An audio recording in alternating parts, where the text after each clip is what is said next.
अस्सलाम वालेकुम जी। अच्छा जी, हमल ठहर गया ख़वातीन के अंदर, लेकिन पहले जो 3 महीने होते हैं वो बहुत ही इम्पोर्टेंट होते हैं, क्योंकि हमल के पहले 3 महीनों में मिस कैरेजेस के हमल ज़ाया होने के चांसेस ज़्यादा होते हैं।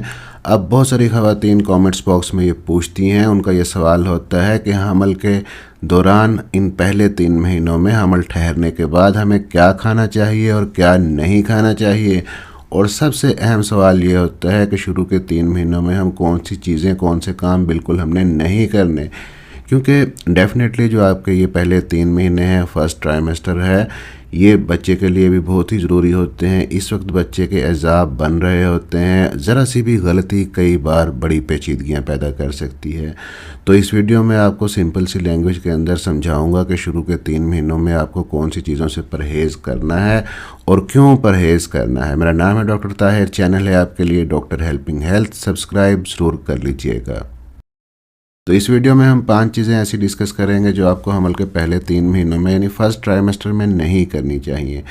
अब सबसे पहली गलती जो अक्सर ख़वातीन करती हैं वो ये कि हमल ठहरने से पहले अगर उन्हें कोई बीमारी थी, वो दवाइयाँ ले रही थी, तो वो बग़ैर डॉक्टर से पूछे उन्हें फ़ौरन बंद कर देती हैं, या ये सोचकर जारी रखती हैं कि मुझे तो बीमारी है, मुझे तो ये दवाई लेनी ही है। ये दोनों ही तरीके गलत हैं।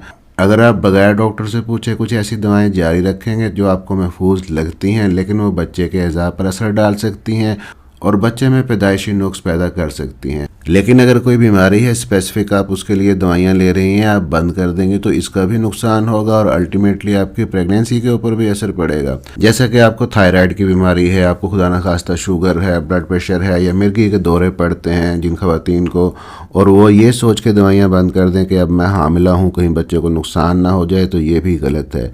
ये बीमारियां हमल के दौरान बढ़ सकती हैं, इसलिए आपको अपने डॉक्टर से मशवरा करना ज़रूरी है।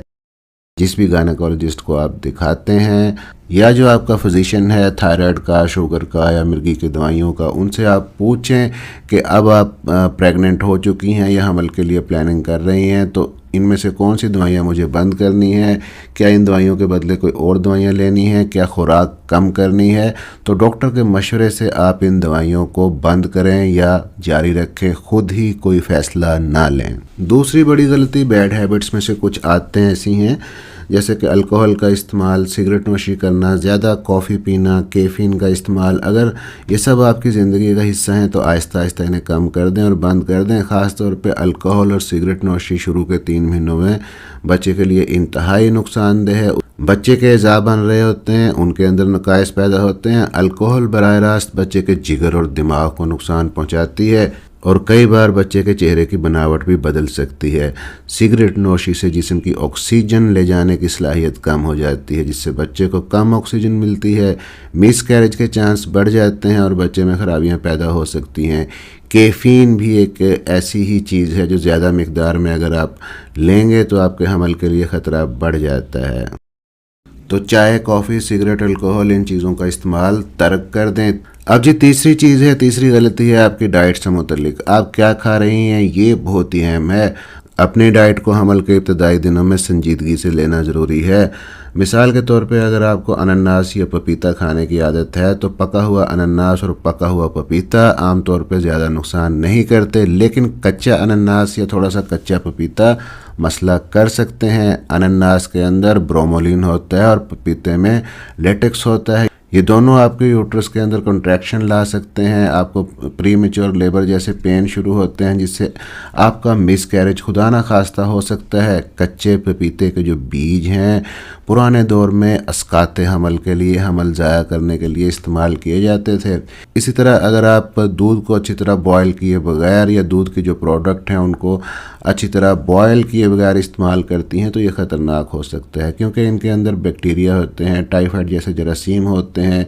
पालतू जानवर जैसे कि बिल्ली और कुत्ते से थोड़ा सा फासला रखें, ख़ास तौर पे जो उनका फुजला है वो साफ़ ना करें, क्योंकि इससे टॉक्सोप्लाज्मोसिस जैसी बीमारी हो सकती है जो बच्चे में बड़ी ख़राबी और मिस कैरेज का सबब बन सकती है।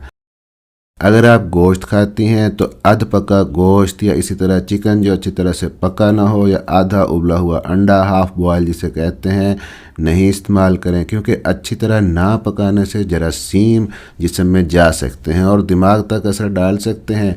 अगर आप ऐसी जगह रहती हैं जहां ताज़ा खाना नहीं मिलता और आप डब्बा बंद प्रोसेस्ड फूड ज़्यादा खाती हैं, तो याद रखें कि इनके अंदर केमिकल मिलाए जाते हैं। इन्हें अच्छी तरह धो के इस्तेमाल करें, क्योंकि ये केमिकल हमल और बच्चे को दोनों को नुकसान पहुंचा सकते हैं। इसी तरह स्ट्रीट फूड है, गोलगप्पे हैं, दही भल्ले हैं, समोसे हैं, पकोड़े हैं, ये स्ट्रीट फूड भी जो खुले होते हैं और सफाई का कोई ख़ास ख्याल नहीं रखा जाता, इनसे भी परहेज़ करना है। आपको फूड पॉइजनिंग खुदा न खास्ता हो सकती है, और अगर हो गई तो इन्फेक्शन होगा पेट के अंदर, पेट में दर्द होगा, आपके यूट्रस के ऊपर भी असर पड़ेगा और मिसकैरेज के चांसेस बढ़ सकते हैं। चौथी गलती जो आमतौर पे काम करने वाली ख़वातीन करती हैं, वो ख़वातीन जो सारी फैमिली का काम खुद ही करती हैं, तो उनको अपने प्रेग्नेंट होने के बाद अपने शेड्यूल के अंदर आराम के वक्त का ख्याल रखना ज़रूरी है।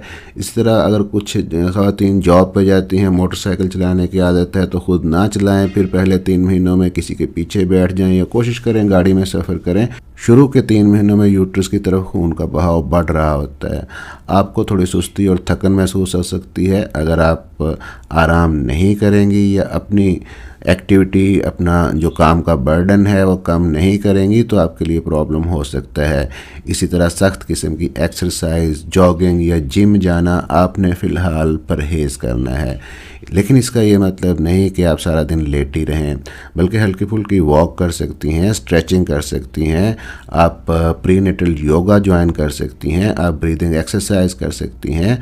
थोड़ी बहुत जिस्मानी हरकत ज़रूरी है ताकि जिस्म में खून की रवानी बरकरार रहे और सुस्ती आपकी कम हो।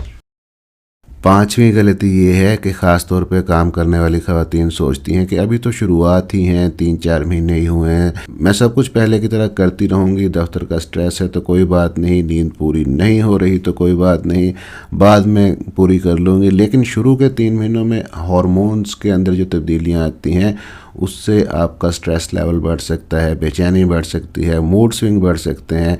अगर आप अपनी नींद पूरी नहीं करेंगी और मुसलसल दबाव में काम करती रहेंगी, तो इसका बराह रास्त असर बच्चे पे पड़ेगा। स्ट्रेस की वजह से जिस्म में कोर्टिसोल हार्मोन बढ़ेगा, जो बच्चे के दिमाग पे, इम्यून सिस्टम पे असर डालेगा। इसलिए नींद को पूरा करें, दफ्तर के औकात कम रखें, घर के अंदर भी काम काज करती हैं तो दिन में भी रेस्ट के लिए टाइम निकालें, ख़ुद को स्ट्रेस से बचाएं। घर और दफ्तर दोनों जगह स्ट्रेस कम करने की कोशिश करें। अच्छी नींद से बच्चे की नशोनुमा बेहतर होगी। ज़्यादा स्ट्रेस और कम नींद से हमल में पेचीदगियाँ बढ़ सकती हैं और बाज़ सूरतों में खुदा न खास्ता मिसकैरेजेस के चांसेस बढ़ सकते हैं। तो आपने देखा जी कि हमल के जो शुरू के 3 महीने हैं, ये बेसिकली बुनियाद की तरह होते हैं, जहाँ पे बच्चे के तमाम ऑर्गन्स के बनने की बुनियाद रखी जा रही होती है। इस दौरान में आपको अपनी ग़िज़ा का, अपनी एक्टिविटीज़ का, अपने दफ्तर के औकात का, कैफ़ीन का, अल्कोहल का, सिगरेट नोशी का, नींद का, स्ट्रेस का, ये सारी चीज़ें जो हमने डिस्कस की हैं, ख़ास ख्याल रखना है, इनसे दूर रहना है। ऐसी ख़वातीन जिनको कोशिश के बावजूद प्रेगनेंसी कंसीव नहीं हो रही, वो हमसे ऑनलाइन कंसल्टेशन कर सकती हैं। उनके खुद के अंदर खुदा न खास्ता कोई प्रॉब्लम है या हस्बैंड के अंदर कोई सीमन एनालिसिस की रिपोर्ट के अंदर गड़बड़ है, तो आप व्हाट्सएप के ऊपर ऑनलाइन अपॉइंटमेंट अपनी बुक कर सकते हैं। वीडियो के डिस्क्रिप्शन में नंबर व्हाट्सएप का दिया हुआ है। मिलते हैं इस तरह की अगली किसी इन्फॉर्मेटिव वीडियो के अंदर। अपना ख्याल रखिएगा, दुआओं में याद रखिएगा। अल्लाह हाफिज़।